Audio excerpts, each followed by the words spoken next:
줌바 댄스 강사인 서은 형님은 1시간에 1000칼로리 이상을 소모하는 수업을 진행합니다. 수업이 끝나면 하루에 거의 2000칼로리가 연소된다고 하는데요. 과거에 미스 코리아를 권유받을 정도로 날씬한 몸매를 유지했던 서은 형님은 최저 몸무게가 51kg까지 나갔었다고 합니다. 하지만 출산을 하고 난 이후 100kg이 넘게 살이 찌기 시작했고 점점 불기 시작하더니 결국 161cm 키에 체중이 120kg까지 나가게 되었다고 합니다.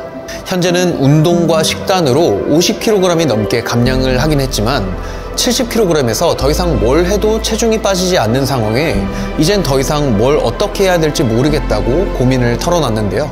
100% 쪄요. 그러면 기가 막히죠. 아니 운동을 하고 내가 지금 밥을 예전처럼 이러는데 왜 찌는 거야? 찌죠. 쪄요. 몸이 이제는 그 운동으로는 살이 안 빠지니까. 그래서 운동량을 늘려야 돼요. 그리고 정신 차리고 식단 조절해야 되고. 열심히 뛰어도 살이 빠지지 않고 유행하는 다이어트를 해도 살이 빠질 기미조차 안 보이는 분들 계시죠? 딱 이런 상황에서 어떻게 해야 되는지 이번 영상에서 속 시원하게 단 3가지로 정리해서 알려드리겠습니다. 자, 그 첫 번째 방법은요, 음식을 먹는 순서를 한번 바꿔보는 거예요. 여러분들이 식사를 하실 때 보통 밥을 먼저 먹거나 좋아하는 음식에 먼저 손이 가실 텐데요. 이제는 야채를 먼저 드셔보세요. 밥을 먹기 전에 토마토나 오이 같은 채소를 먼저 먹는 것만으로도 더 큰 배부름이 느껴지고요. 그에 따라 식욕도 조절하기가 수월해집니다. 그래서 같은 한 끼를 드시더라도 훨씬 가벼운 식사로 큰 포만감을 느낄 수 있게 되실 거예요. 그리고 이렇게 식사를 할 때 얻을 수 있는 더 큰 장점이 있는데요. 바로 식사 이후 소화가 되는 과정에 그 비밀이 숨어 있습니다. 우리가 야채를 통해 섭취한 이 식이섬유가 장 내부의 미생물 환경을 개선한다는 사실인데요. 우리 장 내부에는 수많은 세균들이 살고 있어요. 여러분들이 알고 계시는 대표적인 장내 세균이 유산균과 헬리코박터균이죠. 세균이라고 하면 뭔가 더럽고 좋지 않은 이미지로 생각되실 것 같아요. 하지만 장 내에 서식하는 세균은 건강에 도움이 되는 유익균과 건강에 해가 되는 유해균으로 나뉘어집니다. 유익균은 장 건강과 소화를 돕는 역할을 해주고요. 이 유해균은 장에 염증을 유발하고 문제를 발생시킵니다. 그런데 우리가 밥을 먹기 전에 야채를 먼저 먹는 이 습관 하나만으로도 장내의 유익균의 숫자를 증가시킬 수 있는데요. 흔히 염증과 관련된 문제에 시달리시는 분들이 대부분 살이 잘 안 빠지는 체질을 갖고 계시거든요. 이건 왜냐하면 내장 지방이 염증성 단백질인 사이토카인을 분비하기 때문에 더 그렇습니다. 그런데 장내에 이 유익균이 증가되면 내장 지방 감소는 당연하고요. 염증성 분비 물질도 확실하게 줄일 수 있게 돼서 살이 빠지면 가장 빨리 보이는 게 얼굴색이 밝아지고요. 이 피부결이 점점 깨끗해지는 걸 아침마다 확인할 수 있게 됩니다. 이게 다 살이 빠지고 있다는 증거 중 하나인 거죠. 자, 그래서 이 모든 게 음식 섭취 순서를 바꾸는 것만으로도 해결이 된다는 걸 꼭 기억해 주세요. 자, 두 번째입니다. 간헐적 단식, 케토제닉 다이어트, 한 가지 음식만 섭취하는 원푸드 다이어트. 그 밖에 우리에게 친숙한 다이어트 방법들이 정말 많죠. 그런데 이 유행하는 다이어트들이 가진 공통점이 있습니다. 대부분이 적게 먹는 저칼로리 식단이라는 거예요. 이런 방법들은요, 살을 빼는 데는 매우 효과적입니다. 게다가 나에게 맞는 방법이라면 더 말할 게 없겠죠. 하지만 이런 다이어트 식단들을 열심히 하고 있는데도 살이 빠지지 않고 있는 분들도 분명히 있습니다. 이런 분들은 의도성을 갖고라도 다이어트를 즉시 멈춰야 한다는 겁니다. 다이어트를 하다 보면 내 몸이 원하는 양보다는 좀 적게 먹어야 살이 빠지잖아요. 그런데 이렇게 적게 먹기를 계속 지속하다 보면 어느 순간 더 이상 우리 몸이 지방을 빼지 않으려고 하는 상태가 됩니다. 이걸 흔히 우리는 정체기가 왔다고 표현하기도 하죠. 그럼 다이어트를 어떻게 멈추느냐? 2가지 방법이 있습니다. 첫 번째는 다이어트 브레이크고요. 두 번째는 리피드입니다. 첫 번째 다이어트 브레이크는 다이어트를 쭉 하시다가 1주 정도 다이어트를 중단하시는 거예요. 자, 그리고 리피드는요, 다이어트를 마찬가지로 쭉 하다가 하루에서 3일 정도만 다이어트를 중단하는 겁니다. 다이어트 브레이크와 리피드는 정체기를 극복하기 위한 공통된 목표를 갖고 있지만 그 기간에서 차이가 있습니다. 그래서 그 효과에도 약간의 차이가 생기는 거죠.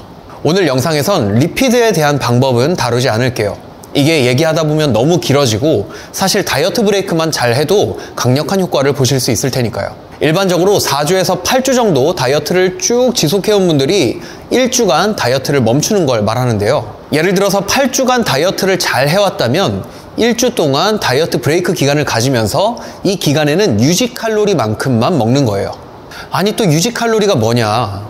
어려울 거 없고요. 지금 현재 여러분들의 체중에서 딱 찌지도 빠지지도 않게 유지를 시켜줄 칼로리가 몇 칼로리야? 라고 물어보면 나의 유지 칼로리를 말해주면 됩니다. 이걸 어떻게 확인할까요? 너무 쉽습니다. TD 칼큘레이터라는 사이트에서 여러분들의 인적사항만 기입하시면 단 1분이면 확인할 수 있어요.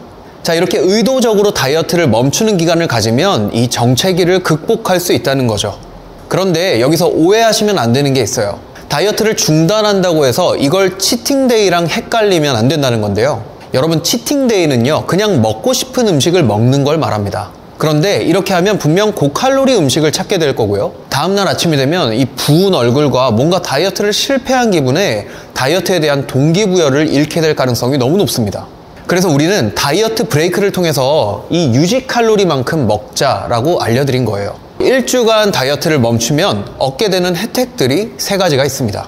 첫 번째는 체지방이 찌지 않습니다. 말 그대로 현재 체중을 딱 유지시켜줄 만큼의 칼로리를 먹는 거잖아요.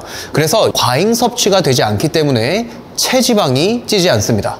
두 번째는 이렇게 살이 찌지 않으면서도 신진대사와 기초대사가 다시 회복되고요. 무엇보다 근육에 글리코겐이 보충되면서 이 근육량도 회복됩니다. 이렇게 되면 다이어트를 하면서도 이 근육이 손실되는 속도를 우리가 늦출 수 있는 거죠. 그리고 결과적으로 다시 다이어트를 시작했을 때 지금껏 정체되던 체중이 다시 내려가는 걸 확인할 수 있게 됩니다. 무엇보다 이 근육들의 손실이 적다고 말씀드렸잖아요. 따라서 다이어트가 끝난 후에 수척한 얼굴이나 몸이 아니라 여러분들이 원하는 워너비 몸에 근접할 수 있게 됩니다. 자, 여기까지 유행하는 다이어트를 중단해야 되는 이유와 그걸 어떻게 해야 되는지까지 알려드렸어요. 마지막으로 3번째입니다. 3번째는 이 운동량을 절반으로 줄이기입니다. 이건 앞서 얘기했던 다이어트 브레이크 기간 동안만 함께 하시면 되는데요. 만약 지금 일주일에 4번의 유산소 운동을 하고 계셨다면 일주일에 2번 정도로 유산소 운동을 줄이는 거죠. 그리고 오히려 이 시기에는 매우 저강도로 유산소를 하시는 게 더 좋습니다.